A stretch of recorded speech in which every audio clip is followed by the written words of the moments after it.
Pillé, pollué, déforesté, l'humain est devenu la plus grande menace pour la nature. Des femmes et des hommes ont décidé de défendre le vivant et les générations futures, parfois au péril de leur vie. On va vous raconter l'histoire de Francisco. Il est colombien, il a tout juste 11 ans et il est menacé de mort dans son pays. Avec nous également Marine Calmet, bonsoir. Bonsoir. Soyez la bienvenue. Vous êtes juriste de l'environnement chez Nature Rights. C'est votre livre « Devenir gardien de la nature » est publié aux éditions Tana. On va parler de vos actions, notamment en Guyane. Avec nous également à Douala, au Cameroun, Emmanuel Elong. Merci beaucoup d'être avec nous. Vous êtes militant écologiste.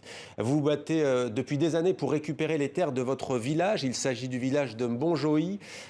Pour commencer, vous avez écrit une lettre en 2013 à l'homme d'affaires français Bolloré. Est-ce que vous pouvez nous dire quel est le cœur de votre combat? Bonsoir. Le cœur de notre combat, c'est que nos terres nous deviennent. Nous avons perdu les terres suite à l'implantation de la société camerounaise des Palmeraie qui a été privatisée en 2000, rachetée par le groupe Sophine Bolloré qui ne respecte pas ses engagements signés avec l'État du Cameroun. Et nous, les riverains de cette société, nous revendiquons nos terres. Alors, votre village se situe en plein cœur de la plus grande région productrice d'huile de palme et de caoutchouc du Cameroun. Pour bien qu'on comprenne, vous l'avez déjà dit, la société financière des caoutchoucs Socfin, c'est une société financière luxembourgeoise d'origine belge et sa filiale camerounaise, c'est Soca Palm. Où en êtes-vous aujourd'hui? Il y a 58 000 hectares, il me semble, qui ont déjà été prises sous l'escarcelle de cette multinationale. Est-ce que vous avez obtenu des victoires? On a obtenu des victoires, mais pas assez grandes, parce que les retrocessions que la Socapam a décidé avec l'État du Cameroun, c'est qu'elle continue à être occupée par l'agro-industrie. C'est pour cela qu'on continue à lutter pour récupérer les terres. Restez avec nous, Emmanuel Elong, on vous retrouve dans quelques instants. Peut-être une réaction, Marine Calmet, on va voir, c'est plutôt en Guyane que vous agissez, que vous inspire le combat de ce militant?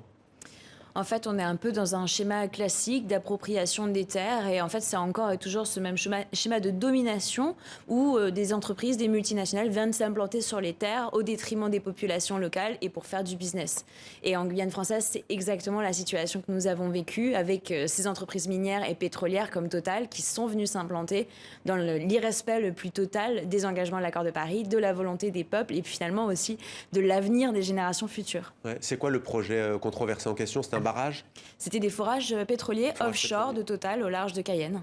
3 ans de lutte et est-ce que, même question que je pose à l'instant à Emmanuel Elong, est-ce que vous avez obtenu des avancées? Alors, dans le dossier Montagne d'Or et de cette mine industrielle, effectivement, on a obtenu, enfin, en tout cas pour le moment, un arrêt du projet. Et pour le projet Total, il se trouve que, heureusement pour nous, ils n'ont rien trouvé à cet endroit-là. Ils sont repartis bredouille. Mais c'était pas gagné. Ouais, c'était pas gagné. Et on sait que les militants que vous êtes, parfois vous avez aussi des pressions. Certains ont même des menaces. Je vous parlais de cet enfant colombien. Il est tout juste âgé de 11 ans et il est aujourd'hui menacé sur les réseaux sociaux justement parce qu'il a décidé à son jeune âge de défendre la nature. Voyez ce reportage de notre correspondant sur place, Paul Cabanis. Villeta, une petite ville de 20 000 habitants au centre de la Colombie. Le premier arrivé a gagné. Et voici son citoyen le plus illustre, Francisco, 11 ans, et défenseur de l'environnement. Tous les week-ends, avec ses amis, il organise le nettoyage des parcs de la ville. Un moyen de sensibiliser à la protection de l'environnement. Francisco est un surdoué de la communication. Il est aujourd'hui le militant du climat le plus connu de Colombie. Les adultes voient bien que c'est sale, mais ils ne font rien. Du coup, nous, les enfants, nous devons faire changer les mentalités. Nous ne sommes pas seulement le futur, mais aussi le présent. Mais son engagement, Francisco le paye au prix fort. Il est menacé de mort. Des menaces sérieuses au point qu'il mène ses actions pour le climat sous escorte policière. Dans ce pays, 64 défenseurs de l'environnement ont été assassinés en 2019. Merci pour votre soutien. Ana Maria, la maman de Francisco, aimerait protéger son fils de cette réalité ultra-violente. C'est elle la première qui a repéré 2 messages anonymes de menaces sur les réseaux sociaux. En commentaire d'une publication de Francisco, il y a écrit « Je veux le dépecer pour voir s'il continue à parler d'environnement ». Une enquête de police est en cours. Je suis inquiète parce qu'en Colombie, tout peut arriver. Je ne veux pas que Francisco se confronte à ces menaces, car il pourrait prendre peur et se taire. Je veux qu'il sache que ce qu'il fait est important pour son entourage et pour la planète. La communauté internationale s'est mobilisée pour protéger Francisco. Chez lui, il a reçu un courrier des Nations Unies et l'Union européenne l'a nommé ambassadeur de bonne volonté.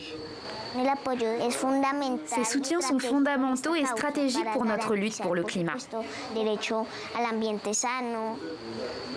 Sans relâche, le jeune ambassadeur continue son combat. Et sa vie de petit garçon, pas tout à fait comme les autres. Voilà, Francisco, 11 ans, il fait beaucoup plus que son âge. Qu'est-ce que ça vous inspire ? En fait, la Colombie est un des sujets qui m'a inspiré le livre, puisque justement en Colombie, les droits de la nature sont reconnus et les gardiens du fleuve Atrato sont une des plus grandes jurisprudences, justement une des plus grandes victoires dans les tribunaux obtenues dans le monde. Donc ça m'a beaucoup inspiré, notamment le titre de mon livre, justement. Pourquoi vous êtes-vous intéressé à ces gardiennes et ces gardiens ? Comment vous le définiriez d'ailleurs ? On a le sentiment que c'est quoi ? Des lanceurs d'alerte presque ou C'est un peu de tout, effectivement. En fait, dans mon livre, je ne donne pas des clés comme ça pour qu'est-ce que c'est un gardien. C'est pour moi un cheminement personnel. Comme ce petit garçon, il a trouvé sa vocation, il sait comment agir. Moi, j'ai fait mon cheminement aussi personnel et c'est ça que je raconte dans le livre. Comment finalement on va sur le terrain, on s'implique, on apprend à connaître la nature, à l'aimer, on reconstruit cette relation. Et du coup, comment justement on fait sa transformation pour devenir gardien. Et donc, dans mon livre, j'explique en fait ces étapes que j'ai identifiées à travers mon expérience, justement pour devenir gardien ou gardienne, évidemment. Gardienne. Et on verra justement ce que peut peser un gardien ou une gardienne face aux multinationales notamment, mais aussi aux États. D'ailleurs, vous parlez de duplicité, vous allez nous dire pourquoi. Emmanuel Elong, d'abord, je retourne vers vous à Douala, au Cameroun. On vient de voir cet enfant de 11 ans en Colombie qui est menacé. Francisco, vous, au Cameroun, est-ce que vous avez déjà eu des pressions ? Est-ce que vous avez déjà été menacé ou inquiété ? Et si oui, par qui ? Oui, les pressions sont énormes. Il y a ceux qui travaillent avec la bonne justice qui me menacent. Et il y a les menaces de l'autorité administrative quand on essaie de revendiquer nos droits de non-conformité. Et il y a des menaces physiques avec certaines de nos élites qui sous-traitent avec l'agro-industrie, qui ont des marchés et qui ne veulent pas qu'on parle du côté négatif de cette société. Donc, il y a des menaces un peu partout, que ce soit du côté de l'autorité administrative, de nos chefs traditionnels et des élites. Voilà, il y a donc des menaces, ceux qui travaillent dans le service de communication de l'agro-industrie, qui nous envoient des messages sur les réseaux sociaux quand on poste un article qui dénonce ce que pratique cette agro-industrie. Merci beaucoup. Merci pour ce témoignage, Emmanuel Elong.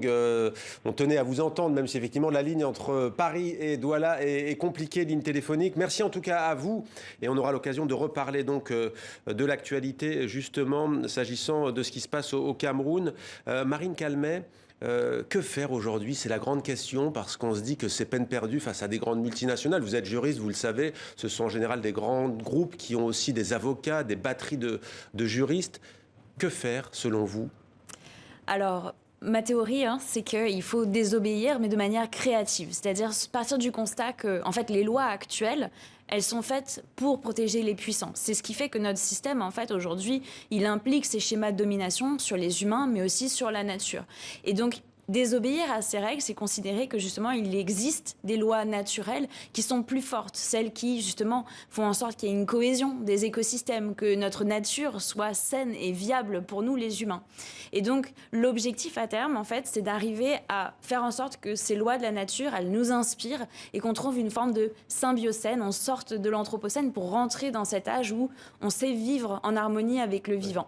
L'anthropocène, c'est cette période qui part de la révolution industrielle, on va dire, C'est ça, et qui caractérise en fait le fait que les humains sont aujourd'hui capables de complètement déstabiliser les écosystèmes terrestres. Ouais. Et un appétit sans fin des industriels. Pourquoi duplicité? Vous êtes française, par exemple, duplicité de l'État français, pourtant qui a accueilli les accords de Paris sur le climat? Oui, c'est vrai. Et pourtant, ce que je raconte dans mon livre, c'est ce qui s'est vraiment passé dans les coulisses du combat, notamment contre la mine d'or en Guyane, Montagne d'Or, contre les forages pétroliers de Total. C'était deux grands projets qui étaient fondamentalement en désaccord total avec l'accord de Paris et pour autant soutenus par le gouvernement français, autorisés par le gouvernement français. Et donc, évidemment, il y a une duplicité. Il y a d'une part les beaux discours à l'ONU et puis il y a ce qui se passe sur le terrain où là, nous, les militants, on est en première ligne pour constater que c'est des belles paroles. Ouais, faut-il créer un délit de crime d'écocide, comme on entend beaucoup? Le crime d'écocide, c'est absolument fondamental pour nous, à la fois parce que aujourd'hui, il faut mettre fin à cette impunité des multinationales et des grands pollueurs, et puis aussi parce qu'il faut créer des nouveaux mots pour construire une nouvelle société. Parce que des nouveaux mots, c'est des nouveaux repères. Et aujourd'hui, il y a de la part des citoyens, on le voit par exemple, j'ai travaillé avec la Convention citoyenne pour le climat, un fort attachement à ces nouveaux mots parce qu'ils veulent construire quelque chose de fondamentalement différent. On ne veut plus justement faire comme avant et rafistoler ce monde qui meurt tranquillement. Ouais, et signer une pétition de temps à autre, ou voilà. faire un éco-geste. Ouais. Merci beaucoup en tout cas Marine Calmet, devenir gardienne de la nature. C'est chez Tana Édition. Merci à vous d'être venue sur notre plateau.